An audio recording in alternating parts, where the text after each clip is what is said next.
Hello बेटा, good evening. कैसे हो आप सभी? आई होप आप लोग अच्छे से पेपर की तैयारी कर रहे होंगे। तो लास्ट पार्ट छोटा सा कुछ ऐड करना था, वो मैं आपको बता देती हूँ। थोड़ा सा पार्ट है, ज़्यादा कुछ है नहीं इसमें। कि एवोल्यूशन जो अब तक हमने पढ़ा, जैसा कि डार्विन ने कहा या लेमार्क ने कह रहा था use and disuse of organ, ये कॉन्सेप्ट किसका था बेटा? लेमार्क का। डार्विनियन का की कॉन्सेप्ट क्या है? Natural selection. लेमार्किज्म का की कॉन्सेप्ट क्या है? Use and disuse of organ. ठीक है, तो ये जो एवोल्यूशन की हम टाइप पढ़ रहे हैं, दे आर माइक्रो एवोल्यूशन। ठीक है, जिसमें स्मॉल स्मॉल चेंजेस की वजह से एवोल्यूशन हो रहा है। एक हो रहा है मैक्रो एवोल्यूशन। मैक्रो एवोल्यूशन मतलब evolution on the grand scale. अगर ग्रांड स्केल के ऊपर एवोल्यूशन होता है तो उसको हम क्या कहते हैं? Macro evolution. मैक्रो मतलब बड़ा चेंज आएगा। बड़ा चेंज कैसे? इस एवोल्यूशन की हेल्प से एवोल्यूशन के दौरान क्या होता है बेटा? Development of different genera. Different different genera बन जाते हैं, अलग अलग टाइप के जेनरा का एवोल्यूशन हो जाता है, या फिर हायर टेक्सा भी बन जाते हैं। And higher taxa, different kingdoms बन गए, डिफरेंट फाइलम या डिविजन्स बन गए। तो ये जो हायर टेक्सा की फॉर्मेशन होती है, जेनरा या हायर टेक्सा की फॉर्मेशन, ये किसकी हेल्प से होती है? बड़े चेंजेस की वजह से। बहुत बड़े चेंजेस होते हैं। ठीक है, जबकि माइक्रो एवोल्यूशन क्या होता है? इसमें जो हम कह रहे हैं, माइक्रो का मीन्स क्या होता है? स्मॉल। कि जो एवोल्यूशन का कोज है वो क्या है? स्मॉल चेंजेस है। हालांकि ये जो स्मॉल चेंजेस हो रहे हैं, दे आर सिग्निफिकेंट। ऐसा नहीं है कि यूजफुल नहीं है, सिग्निफिकेंट है। वो इतने कैपेबल है कि वो एवोल्यूशन करा सकते हैं। सिग्निफिकेंट स्मॉल चेंजेस होने चाहिए। इसका मतलब माइक्रो एवोल्यूशन में जो चेंज हो रहा है वो जेनेटिक लेवल पे चेंज हो रहा है। स्मॉल स्मॉल चेंजेस हो रहे हैं। कैसे चेंजेस हो रहे हैं? Small small. लेकिन माइक्रो एवोल्यूशन की हेल्प से हम सिर्फ क्या इवॉल्व कर सकते हैं? किसका एवोल्यूशन कर सकते हैं? हम सिर्फ किसी स्पीसीज के न्यू वेरिएंट बना सकते हैं। क्या बना सकते हैं? New variant. ठीक है, हम कोई डिफरेंट जेनरा नहीं बना सकते, डिफरेंट क्लास नहीं बना सकते, मतलब हायर टेक्सा की फॉर्मेशन हम नहीं कर सकते।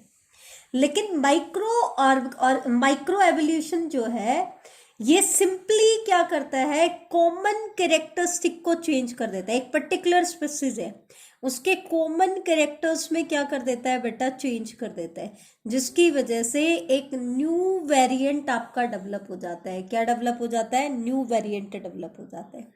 तो ये दो टाइप के एवोल्यूशन होते आ रहे हैं बेटा। तो इसमें जो कॉन्सेप्ट आपकी एनसीईआरटी ने दिया है वो दिया है माइक्रो एवोल्यूशन का कॉन्सेप्ट। किसका कॉन्सेप्ट दिया है? माइक्रो एवोल्यूशन का कॉन्सेप्ट दिया है। अब हम आते हैं नेक्स्ट टॉपिक की तरफ, दैट इज स्पीशिएशन। तो सबसे पहला क्वेश्चन आता है कि स्पीशिएशन है क्या? स्पीशिएशन क्या है? The formation of one or more species from an existing species किसी एग्जिस्टिंग स्पीसीज से एक या एक से ज्यादा स्पीसीज का बनना, ये क्या कहलाता है? स्पीशिएशन कहलाता है। इसका मतलब सिंपल टर्म्स में हम क्या कह सकते हैं? एक नई स्पीसीज का बनना क्या कहलाता है? स्पीशिएशन कहलाता है। ठीक है, अब स्पीशिएशन जो है वो दो टाइप का होता है। एक होता है एलोपैट्रिक स्पीशिएशन, एक होता है सिम्पैट्रिक स्पीशिएशन। एलोपैट्रिक स्पीशिएशन जो होता है, इसमें जो नई स्पीसीज बनती है, वो क्यों बनती है बेटा? जियोग्राफिकल बैरियर की वजह से। किसकी वजह से? जियोग्राफिकल बैरियर की वजह से। ठीक है, जैसे कि अगर हम बात करें कि स्टार्टिंग में हमारे पास ये एक पॉपुलेशन थी, ठीक है, लेकिन इन दो पॉपुलेशंस के बीच में कुछ मेंबर इधर हैं और कुछ मेंबर इधर हैं। तो हुआ क्या बाय चांस कि ये जो पॉपुलेशन है इसके बीच में कोई ज्योग्राफिकल बैरियर आ गया, और जियोग्राफिकल बैरियर की वजह से ये स्पीसीज ने अपने तरीके से वेरिएशंस को इंक्लूड करना शुरू किया और इन्होंने अपने तरीके से वेरिएशंस को इंक्लूड करना शुरू किया। इनका आपस में कोई लेना देना नहीं था। ये ज्योग्राफिकली क्या होगी बेटा, सेपरेट होगी। तो ज्योग्राफिकल आइसोलेशन की वजह से अगर कोई नई स्पीसीज बनती है, अब ये अपनी वेरिएशन अक्यूमुलेट करेंगी तो ये अलग स्पीसीज कहलाएगी और ये कुछ जनरेशन्स के बाद अलग स्पीसीज में मॉडिफाई हो जाएगी। तो अगर स्पेशिएशन होता है ड्यू टू ज्योग्राफिकल आइसोलेशन तो उसको हम कहते हैं आपका एलोपैट्रिक स्पेशिएशन। ठीक है, मान लो एक पहाड़ी है जिसके ऊपर बिटल्स रहती हैं, जैसे हमने बिटल्स की पॉपुलेशन को स्टडी किया है। ठीक है, तो नॉर्मली क्या हुआ कि कुछ जो बिटल की पॉपुलेशन है वो बहुत लार्ज है और कुछ की नंबर क्या है, बहुत कम है। ठीक है, तो एक बहुत बड़ी पहाड़ी के ऊपर आपकी बिटल्स है, एक बहुत बड़ा एरिया है, तो ये बिटल्स आपस में क्या करती हैं, इनब्रीड करती हैं। अब दो सिचुएशन है, एक तो हम ये मान लें कि ये बिटल कहीं और माइग्रेट नहीं करती हैं, तो सिर्फ यहीं पे क्या करती हैं, आपस में इंटरब्रीडिंग करती हैं। और दूसरी सिचुएशन क्या है कि इनमें से कुछ एडवेंचरस बिटल्स जो हैं जो यहाँ से माइग्रेट कर जाती हैं किसी और एरिया में, या मान लो कोई प्रेडेटर है जो इनको पिक करता है यहाँ से और एक नए एरिया में इनको ला करके छोड़ देता है। तो यहाँ जा करके क्योंकि कंडीशंस क्या है, बिल्कुल डिफरेंट है किससे, ओरिजिनल पॉपुलेशन से, तो वो क्या करेंगी, अलग तरीके से वेरिएशंस को अक्यूमुलेट करेंगी। तो ये दो मोड होते हैं, एक तो स्पेशिएशन हो रहा हो ज्योग्राफिकल बैरियर की वजह से और दूसरा स्पेशिएशन हो रहा हो without geographical barrier. Without geographical barrier मतलब जैसे ये एक पॉपुलेशन है, ये इसमें कुछ बिटल्स हैं। ठीक है, तो नॉर्मली क्या है, इनके बीच में बिना किसी जियोग्राफिकल आइसोलेशन के ही एक न्यू स्पीसीज बन जाए। कैसे, एक कुछ पॉपुलेशन जो है, कुछ इंडिविजुअल्स जो है वो अपने आप को रिप्रोडक्टिवली आइसोलेट कर ले। रिप्रोडक्टिवली आइसोलेट मतलब वो बाकी मेंबर से इनब्रीडिंग ना करें, सिर्फ किसके साथ करें, आपस में इंटरब्रीडिंग करें। ठीक है, तो अगर ऐसा हो गया तो ये जो आपस में इंटरब्रीडिंग कर रहे हैं ये अलग तरीके से इवॉल्व होंगी और बाहर वाली स्पीसीज क्या होंगी, अलग तरीके से इवॉल्व होंगी। तो ये जो एवोल्यूशन हो रहा है, ये जो स्पेशिएशन हो रहा है, एक नई स्पीसीज बन रही है, इसको हम क्या कहेंगे, सिम्पैट्रिक स्पेशिएशन कहेंगे।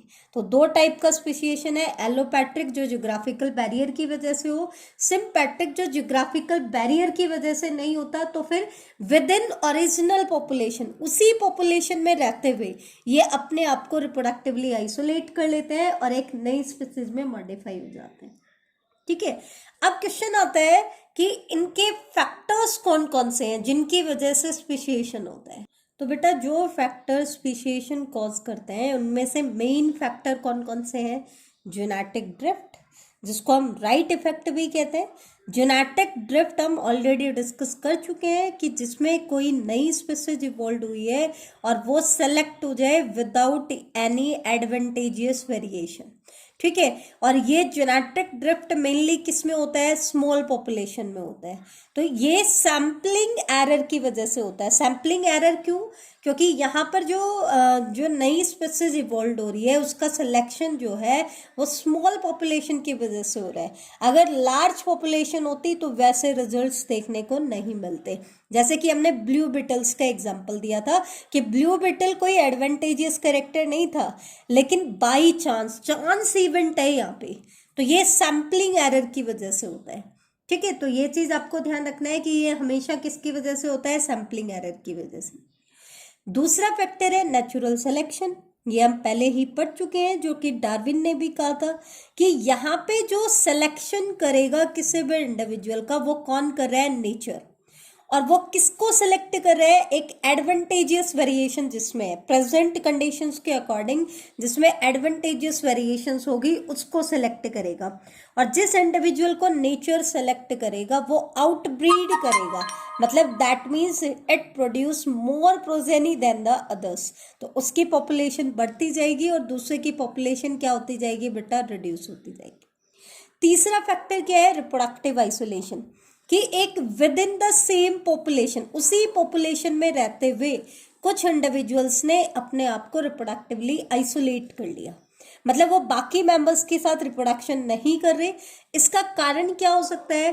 कोई एंट्रेंसिक बैरियर हो सकता है। एंट्रेंसिक बैरियर जैसे कि जो बाकी मेंबर्स है और ये मेंबर्स में जो आपके ब्रीडिंग टाइम पीरियड है वो वेरी कर सकता है। हो सकता है ये अलग टाइम पे ब्रीडिंग कर रहे हो या वो क्या हो अलग टाइम पे ब्रीडिंग करे। कोई मैकेनिकल बैरियर हो सकता है लेकिन ज्योग्राफिकल बैरियर नहीं होगा। कोई इकोलॉजिकल या बिहेवियरल बैरियर हो सकता है, ठीक है।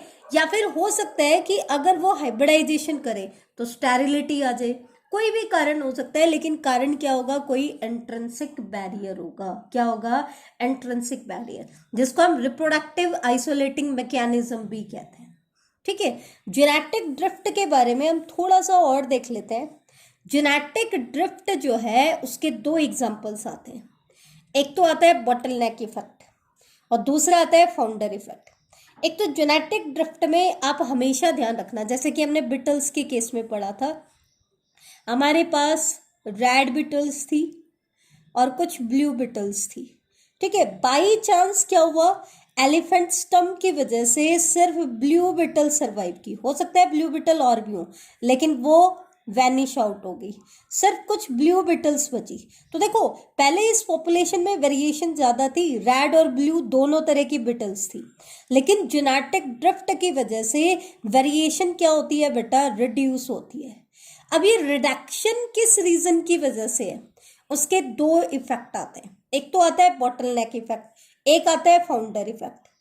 बॉटल नेक इफेक्ट के पीछे प्रिंसिपल आइडिया क्या होता है? जैसे कि एक बॉटल के केस में होता है कि यहाँ पे बहुत बड़ी पॉपुलेशन है, लेकिन जब ये नेक में से पास होती है तो क्या होती है? बहुत कम इंडिविजुअल पास होते हैं। जैसे कि मान लो यहाँ पे है 10,000 स्पीसीज है, लेकिन जब नेक में से पास हो रही है तो सिर्फ 50 स्पीसीज पास हो रही है। तो कहने का मतलब क्या है कि बॉटल नेक इफेक्ट का मतलब क्या है कि पॉपुलेशन का साइज एकदम से रिड्यूस हो गया, sharp reduction in the size of the population. और उसका कारण क्या है? ऐसा नहीं है कि सिर्फ 50-50 होकर के सारी पास हो जाएंगी। इसका रीजन क्या है? वो इससे क्या प्रूव करना चाह रहा है कि there is sharp reduction in the population. और वो शार्प रिडक्शन किस वजह से आ रहा है? वो पॉपुलेशन के साइज में चेंज किस वजह से आ रहा है? कोई पर्टिकुलर इवेंट हो रहा है, जैसे कोई डिजीज स्प्रेड हो गया है, ठीक है, कोई पेंडेमिक आ गया है या कोई नेचुरल डिजास्टर हो गया है, तो उसकी वजह से, जैसे इसमें हमने कहा कि एलिफेंट स्टम्प, तो इसकी वजह से ज्यादातर पॉपुलेशन क्या होगी है? डिस्ट्रॉय होगी है। यहाँ ध्यान रखना बेटा, बॉटल नेक इफेक्ट में ज्यादातर पॉपुलेशन डिस्ट्रॉय होगी है। तो जो बच गई है तो वो क्या हो गया? रिडक्शन हो गया पॉपुलेशन में, साथ में वेरिएबिलिटी भी क्या होगी? रिड्यूस होगी। तो उनका वो क्या शो कर रही है? क्योंकि पॉपुलेशन का साइज रिड्यूस हो गया, और साइज रिड्यूस होते ही कौन सा इफेक्ट आ जाएगा? जेनेटिक ड्रिफ्ट आ जाएगा। तो जो जेनेटिक ड्रिफ्ट जो है वो क्यों आ रहा है? स्मॉल पॉपुलेशन साइज की वजह से आ रहा है। लेकिन उस स्मॉल पॉपुलेशन का कारण क्या है कि जो बाकी की पॉपुलेशन है वो क्या होगी है? डिस्ट्रॉय होगी है। क्या होगी है? डिस्ट्रॉय होगी है। तो बॉटल नेक इफेक्ट में तो हमेशा क्या होता है? कब होता है बॉटल नेक इफेक्ट? जब ज्यादातर पॉपुलेशन डिस्ट्रॉय हो जाती है। तो ज्यादातर पॉपुलेशन डिस्ट्रॉय हो जाती है तो उसकी वजह से पॉपुलेशन के साइज में शार्प रिडक्शन आता है, और ये इस रिडक्शन की वजह से क्या होता है? उस पॉपुलेशन की एलील की फ्रीक्वेंसी चेंज हो जाती है। सर्वाइविंग पॉपुलेशन, सर्वाइविंग क्यों? क्योंकि आर की अपनी एलील फ्रीक्वेंसी थी, बी की अपनी एलील फ्रीक्वेंसी थी, लेकिन अब इस पॉपुलेशन में सिर्फ बी प्रोजेनी बनी, तो कुछ टाइम के बाद बी इंडिविजुअल्स का नंबर क्या हो जाएगा? ब्लू प्रोजेनी का नंबर क्या हो जाएगा? बढ़ जाएगा। तो पॉपुलेशन की एलील फ्रीक्वेंसी क्या हो जाएगी? चेंज हो जाएगी। अब क्वेश्चन आता है कि फाउंडर इफेक्ट क्या है? फाउंडर इफेक्ट में भी जेनेटिक ड्रिफ्ट तो स्मॉल पॉपुलेशन की वजह से ही होगा, लेकिन इसमें क्या होता है बेटा? फाउंडर इफेक्ट क्या होता है? जो हमारी ओरिजिनल पॉपुलेशन है इनमें से कुछ इंडिविजुअल्स माइग्रेट कर गए एक नई जगह पे। हालांकि वो बहुत कम इंडिविजुअल थे, यहाँ पे बहुत ज्यादा इंडिविजुअल्स हैं, ये पॉपुलेशन बहुत बड़ी है, लेकिन इसके कुछ इंडिविजुअल्स एक नई जगह पे माइग्रेट कर गए। और वहां जाकर के उन्होंने रिप्रोडक्शन किया और अपनी पॉपुलेशन को बढ़ाया। लेकिन इनिशियली तो क्या थे, वो बहुत कम लोग मिलकर के आए थे। जैसा कि बेटा अफ्रीका, साउथ अफ्रीका के केस में हुआ कि कुछ इंडिविजुअल वहां जाकर के बस गए। इनिशियली सिर्फ 20 पीपल थे, मान लो फॉर एग्जाम्पल। तो बाई चांस जो इंडिविजुअल वहां पे गए थे उनमें से ज्यादातर के अंदर हंटिंगटन डिजीज था। तो इस पॉपुलेशन के ज्यादातर मेंबर्स में भी क्या आएगा, हंटिंगटन डिजीज आएगा। तो यहाँ पे जो एलील फ्रीक्वेंसी चेंज हो रही है वो किस इफेक्ट की वजह से हो रही है, फाउंडर इफेक्ट। फाउंडर इफेक्ट मतलब यहाँ पे भी वेरिएबिलिटी लॉस्ट हो रही है, क्योंकि यहाँ पे अलग अलग टाइप के स्पीसीज थे। यहाँ पे वेरिएबिलिटी क्या हो जाएगी, कम। मान लो यहाँ पे कुछ इंडिविजुअल ब्लू है, कुछ रेड है, कुछ ग्रीन है, लेकिन यहाँ जो गए मान लो उसमें सिर्फ ब्लू और रेड है, फिर यहाँ से कहीं और चले गए मान लो उसमें सिर्फ रेड है। तो वेरिएबिलिटी धीरे धीरे क्या हो रही है बेटा, रिड्यूस हो रही है। तो यहाँ पे जेनेटिक वेरिएशन का जो लॉस है उसका कारण क्या है, क्योंकि उस पॉपुलेशन में से कुछ individual, very small number of individual, एक बड़ी पॉपुलेशन में से उन्होंने क्या किया, एक न्यू पॉपुलेशन को एस्टेब्लिश कर लिया। तो जो ओरिजिनल ड्रिफ्टेड पॉपुलेशन है उसको हम कहते हैं फाउंडर। ये जो स्पीसीज, जो इंडिविजुअल यहाँ पे आए हैं, इन्होंने इस पूरी पॉपुलेशन को फाउंड किया है। तो ये क्या है, ओरिजिनली ड्रिफ्टेड पॉपुलेशन को हम क्या कहते हैं, फाउंडर कहते हैं। ठीक है, तो ये चीज ध्यान रखना कि जो जेनेटिक ड्रिफ्ट के लिए हमें चाहिए स्मॉल पॉपुलेशन साइज, लेकिन वो स्मॉल पॉपुलेशन साइज अगर उसका कारण ये है कि लार्ज पॉपुलेशन में से कुछ इंडिविजुअल आए एक नई हैबिटेट में और वहां पर उन्होंने एक पॉपुलेशन बनाई, तो वो तो होगा फाउंडर इफेक्ट। और अगर स्मॉल पॉपुलेशन का कारण ये है कि उस पॉपुलेशन के ज्यादातर मेंबर डिस्ट्रॉय हो गए और वो जो पॉपुलेशन स्मॉल साइज बचा उसके अंदर आपका जेनेटिक ड्रिफ्ट हो रहा है, तो वो कहलाएगा बॉटल नेक इफेक्ट। तो बॉटल नेक इफेक्ट में क्या होता है, ओरिजिनल पॉपुलेशन इफेक्ट होती है, लेकिन फाउंडर इफेक्ट में जो इंडिविजुअल यहां से निकल के गए, ये पॉपुलेशन तो बहुत बड़ी है, इसमें से कुछ इंडिविजुअल यहां से निकल के चले गए, तो इस पॉपुलेशन के ऊपर कोई इफेक्ट नहीं पड़ेगा। तो ये ओरिजिनल पॉपुलेशन को इफेक्ट नहीं करती है।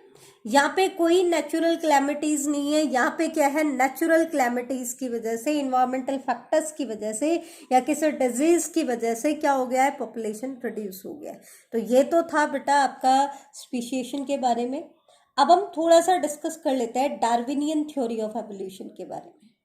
सबसे पहली चीज तो आपको क्लियर होनी चाहिए कि जो डार्विनियन थ्योरी ऑफ एवोल्यूशन है ये हमें क्या बताएगी, ये हमें बताएगी जो हम कहते हैं ना एवोल्यूशन कहाँ से कहाँ होता है, सिंपल से कॉम्प्लेक्स लाइफ फॉर्म की तरफ होता है।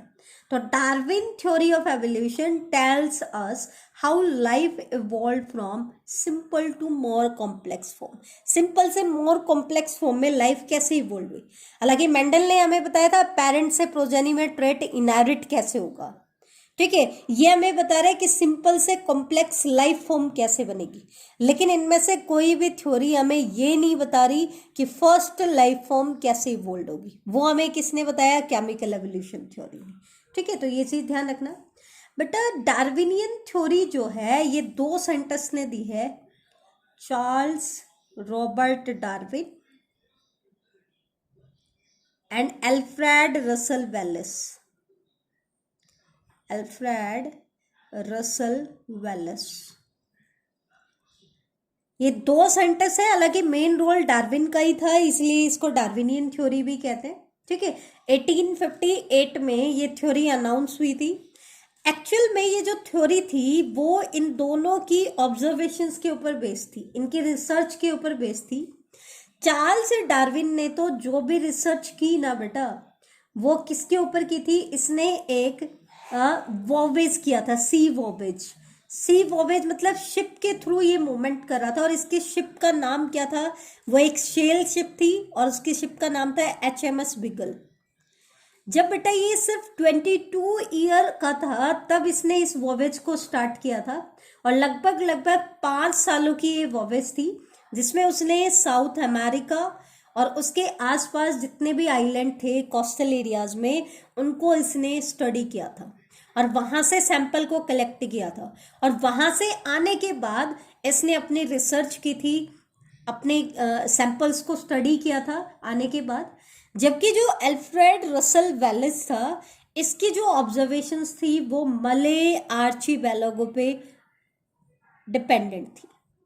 मले आर्चीपेलागो, उसने तो एक जगह पे विजिट नहीं किया, सी वॉवेज की थी, सी टूर किया था साउथ अमेरिका और उसके आसपास के जितने भी आइलैंड है उनको उसने स्टडी किया था। इसने एक पर्टिकुलर आइलैंड को स्टडी किया था, मले आर्चीपेलागो। ठीक है। हालांकि इस थ्योरी को बाद में 1859 में सिर्फ चार्ल्स डार्विन ने एक्सप्लेन किया, और चार्ल्स डार्विन ने इसको एक्सप्लेन किया अपनी एक बुक के अंदर, और उसकी बुक का नाम क्या था? Origin of species. इसके बुक का नाम आपसे पूछ सकते हैं, डार्विन की बुक का नाम क्या है? Origin of species. और इसमें इसने नेचुरल सिलेक्शन थ्योरी के बारे में बताया, डार्विनियन थ्योरी के बारे में बताया। ठीक है। ये जो थ्योरी थी ये अनाउंस की गई थी 1 जुलाई 1858 में, अनाउंस कर दिया था इसको इन्होंने। ठीक है। लेकिन इसको अब इसने अपनी बुक कब पब्लिश की थी? 1859 में, और बुक का नाम क्या था? Origin of species. अब इसके ऊपर बेस ये जो थ्योरी थी, इसके दो की कॉन्सेप्ट थे। पहला की कॉन्सेप्ट क्या था?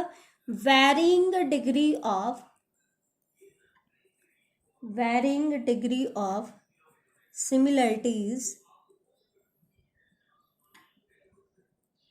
can be observed between existing life forms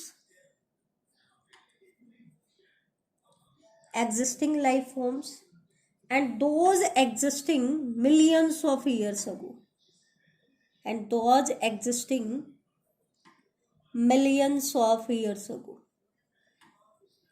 मतलब जो लाइफ फॉर्म जो आज एग्जिस्ट कर रही है, अगर हम उनको कंपेयर करें उन लाइफ फॉर्म से जो millions of years ago exist कर रही थी, तो उनमें सिमिलरिटीज है और वैरिंग डिग्री की है। मतलब कुछ में सिमिलरिटीज ज्यादा है और कुछ में सिमिलरिटीज क्या है? कम। इसका की कॉन्सेप्ट क्या था डार्विनियन थ्योरी का? वो था नेचुरल सिलेक्शन। और नेचुरल सिलेक्शन में ध्यान रखना, नेचर किसको सेलेक्ट करता है? Nature select for fitness. और यहाँ पे फिटनेस का मतलब क्या है ये भी मैं आपको बता देती हूँ। Fitness means reproductive fitness. जो इंडिविजुअल रिप्रोडक्टिवली फिट होगा, ठीक है, या हम यूं कह दें नेचर जिसको सेलेक्ट करेगा वो इंडिविजुअल आउटब्रीड करेगा, मतलब वो ज्यादा प्रोजेनी बनाएगा। क्यों? क्योंकि वो रिप्रोडक्टिवली फिट है। ठीक है। तो प्रेजेंट कंडीशंस के अकॉर्डिंग जिसमें भी यूजफुल वेरिएशंस होंगी, नेचर उसको सेलेक्ट करेगा। नेचर जिसको सेलेक्ट करेगा वो आउटब्रीड करेगा, और वो क्या करेगा बेटा? आउटब्रीड करके उस पॉपुलेशन को डोमिनेट करेगा। हमेशा ध्यान रखना, नेचुरल सिलेक्शन को होने के लिए कुछ कंडीशंस जरूरी हैं, और वो कंडीशंस क्या है? लिमिटेड नेचुरल रिसोर्सेस,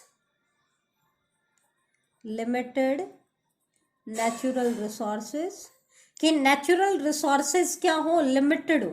अगर लिमिटेड नहीं होंगे तो फिर नेचुरल सिलेक्शन नहीं होगा। दूसरा, पॉपुलेशन साइज जो है वो स्टेबल होना चाहिए, स्टेबल पॉपुलेशन साइज, ये भी जरूरी है। और तीसरी चीज क्या है कि उसमें वैरिंग कैरेक्टर होने चाहिए। जैसे हमने कहा ग्रीन बिटल्स थी, फिर रेड बिटल्स थी, ब्लू बिटल्स थी। अगर सारी की सारी बिटल्स रेड ही होती तो नेचुरल सिलेक्शन नहीं होता। वैरिंग कैरेक्टरिस्टिक होने चाहिए मेंबर में, और ज्यादातर वेरिएशन इनहेरिट होनी चाहिए, इनहेरिटेड वेरिएशंस होनी चाहिए। क्योंकि अगर ट्रेट इनहेरिट नहीं होगा तो कभी भी वो आउटब्रीड नहीं कर पाएगा। वो प्रोजेनी बनाएगा लेकिन उसकी प्रोजेनी में यूजफुल वेरिएशन है ही नहीं। यूजफुल वेरिएशन नहीं है तो वो सर्वाइव नहीं कर पाएंगे, तो वो कभी भी आउटब्रीड नहीं कर पाएंगे। ठीक है। तो ये था आपका डार्विनियन थ्योरी ऑफ एवोल्यूशन के बारे में। यहाँ पे आपका ये चैप्टर खत्म हो जाता है। बेस्ट ऑफ लक बेटा फॉर योर एग्जाम्स, अच्छे से तैयारी करें। Thank you.